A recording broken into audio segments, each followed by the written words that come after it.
Mesdames et messieurs, bonjour et ravi de vous retrouver dans cette nouvelle édition de Autour du monde, de votre émission presque semi-hebdomadaire. Au cours de cette édition de jeudi, spécialement, on essaye de vous présenter presque les grandes questions concernant le monde arabe, mais aussi les grands efforts déployés par l'Égypte sur la scène arabe. Justement, aujourd'hui, ça sera un sujet à discuter, notamment dans les prochaines minutes, concernant la plaidoirie de l'Égypte devant la Cour internationale de justice. Avec plus de précision, on trouve que l'Égypte a présenté hier sa plaidoirie devant la Cour internationale de justice de La Haye concernant les pratiques israéliennes dans les territoires palestiniens occupés. Bien sûr, cette plaidoirie a été présentée par la conseillère juridique au ministre des Affaires étrangères, Dr Yasmine Moussa. Donc, un reportage. Après ça, c'est le temps des analyses.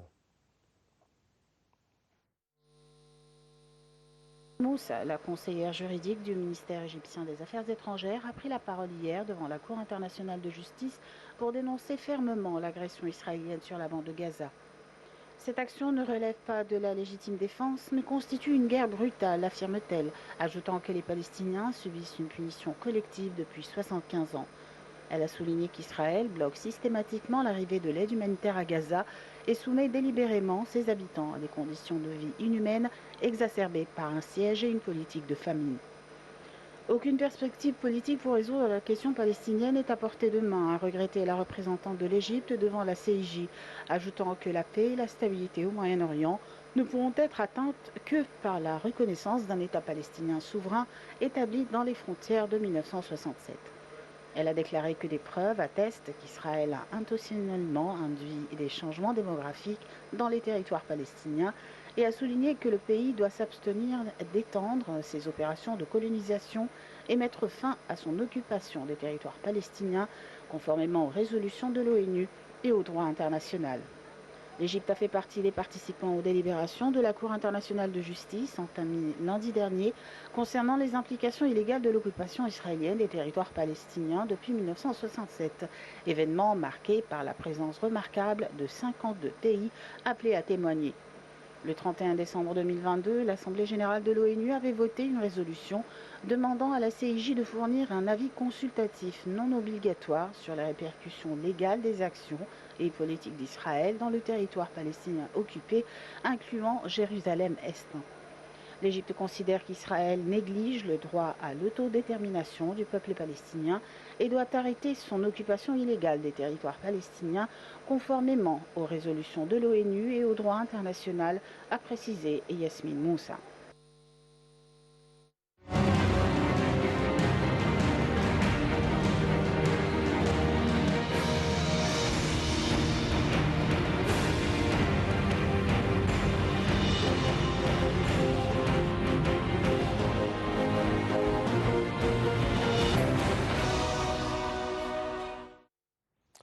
Donc, nous avons actuellement en ligne de l'Antenne internationale Madame Falida Choubechi, la journaliste, mais aussi le membre très éminent au sein du Parlement égyptien. Madame Falida Choubechi, bonjour et vous êtes toujours la bienvenue sur l'Antenne internationale. Madame Falida Choubechi, bonjour. Bonjour à vous et à tous vos téléspectateurs. Merci beaucoup pour nous rejoindre à travers la ligne de l'Antenne internationale. Permettez-moi de vous poser cette question. Comment vous avez observé cette plaidoirie présentée par l'Égypte et à quel point cette plaidoirie a bien exprimé les sentiments de refus et de rejet de toutes ces pratiques de l'occupation israélienne contre les Palestiniens? Je parle au niveau du peuple, mais aussi au niveau du gouvernement égyptien.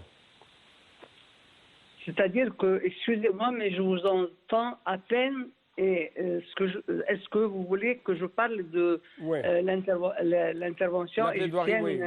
Oui, je parle oui. de la... Oui. Alors, c'était vraiment quelque chose d'historique et ça va être un honneur pour l'humanité entière, qui a vraiment a fléchi devant l'arrogance et la sauvagerie israélienne appuyée par les Américains. Et je crois que l'Égypte, depuis le début, depuis son refus de chasser les Palestiniens de leur patrie. C'est-à-dire, c'est des gens qui sont venus de tous les coins du monde parce qu'ils sont juifs et ils veulent maintenant nous chasser, nous, et nous gouverner, et nous torturer, et nous brûler. Et ce qui est maintenant vraiment quelque chose d'inacceptable et de jamais vu dans l'histoire de l'humanité, c'est maintenant l'interdiction de la nourriture et de l'eau aux Palestiniens de Gaza. C'est incroyable. Oui. C'est-à-dire c'est un État hors commun. C'est un État c'est la première fois que ça arrive. Et le plus étrange, c'est qu'ils sont venus chasser les patriotes et les habitants de la Palestine, soi-disant, comme le mensonge atroce britannique de Balfour, comme quoi il donne une terre sans peuple à un peuple sans terre. Ça, c'est vraiment, les horreurs commises, excusez-moi, par les forces occidentales. C'était d'abord la Grande-Bretagne et ensuite maintenant les États-Unis. Incroyable, par exemple, que maintenant le Conseil de sécurité est en train de bloquer, de préparer un décret pour l'arrêt du bombardement de Gaza, et les États-Unis ont mis un nouveau veto. C'est incroyable. C'est un pays qui n'est plus un pays humain. C'est un pays atroce, tout à fait comme Israël. Et Israël, c'est la fille des États-Unis. Madame Farida Choubechi, permettez-moi de vous poser cette question en tant qu'une spécialiste des affaires occidentales. Vous avez vécu un longtemps en France. Donc, on trouve que l'occupation israélienne a tué, au su de tout le monde, presque 100 journalistes qui ont essayé de faire une sorte de couverture à ces pratiques de l'occupation israélienne contre les civils palestiniens dans la bande de Gaza. Et en même temps, le monde occidental brandit toujours le drapeau des droits de l'homme. Et au su de tout le monde, jour et nuit, il y avait des massacres, des génocides, des épurations ethniques, des évacuations et des déplacements forcés contre les Palestiniens civils dans la bande de Gaza. On parle actuellement de tentatives pour faire une sorte d'invasion à la ville de Rafah, à cette région de Rafah, ce gouvernorat de Rafah quand même, où s'entassent presque 1,5 million des civils palestiniens. Donc, comment vous expliquez ce double standard, ces rhétoriques, ces discours devant le public et ces soutiens indéfectibles apportés à l'occupation israélienne? Ça, c'est maintenant, de plus en plus, nous voyons des États et des peuples du monde entier qui sont scandalisés par ce qu'Israël commet et par l'appui américain. Et ça, à mon avis, c'est le côté positif de cette, cette période incroyable et jamais vue dans le monde entier depuis sa création, depuis qu'on est là. Et ça va peut-être prendre un peu de temps, mais ça va finir par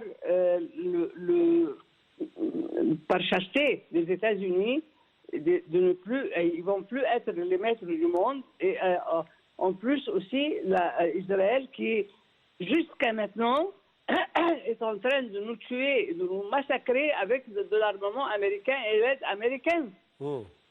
Maintenant, il y a beaucoup d'États qui ont pris conscience, et des peuples du monde entier qui n'arrêtent pas de manifester contre les atrocités israéliennes. Nous voyons ça, c'était du jamais vu.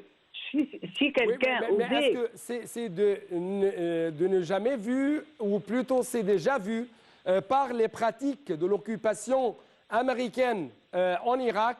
On parle des centaines de milliers des civils irakiens qui ont été tués par les forces de l'occupation israélienne à travers les mensonges que le régime de Saddam Hussein, le régime irakien, possède de la bombe atomique. Et sous le slogan de la démocratie, l'occupation israélienne, l'occupation américaine a envoyé, a terrassé un pays de grande civilisation comme l'Irak. Ça, vous avez parfaitement raison. Et c'est comme ça qu'ils ont commencé, mais malheureusement, avec l'aide de beaucoup d'écrivains et d'intellectuels arabes et égyptiens, pour dire que les États-Unis sont en train d'instaurer la démocratie et nous voyons maintenant l'horreur. Et comme vous le dites, les massacres je vous rappelle que ce n'est pas des milliers, c'est des millions d'Irakiens qui sont morts, soi-disant.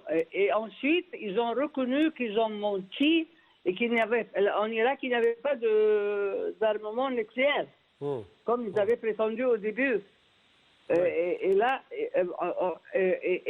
nous voyons que nous sommes à la porte d'une nouvelle ère dans le monde entier où il y aura un peu plus de justice, il y aura un peu plus d'égalité, de respect pour les êtres humains. Et tout ça, il faut dire que l'Égypte a joué un rôle majeur depuis le début. Depuis le début, quand notre président a refusé l'exode des Palestiniens vers le Sinaï pour... L'exode forcé. Et ici, permettez-moi, c'est la dernière question. À quel point vous considérez cette plaidoirie présentée par l'Égypte hier devant la CIG comme des coups, comme des frappes diplomatiques et juridiques portées par l'Égypte contre l'occupation israélienne et contre ceux qui soutiennent l'occupation israélienne? Ça, c'est une position historique et ça va être, c'est notre honneur. C'est notre honneur et ça, c'est l'Égypte à laquelle nous appartenons et nous en sommes très fiers. Nous en sommes vraiment fiers de notre pays, le berceau de la civilisation, qui continue à l'être et qui continue malgré les difficultés atroces et énormes que nous subissons et dont nous devons faire face, mais que les principes sont les principes. Oui. Et ça, l'Égypte a parlé de l'occupation israélienne depuis 75 ans. Ce n'est pas seulement ce qui se passe maintenant. Et il faut dire qu'Israël est de plus en plus sauvage.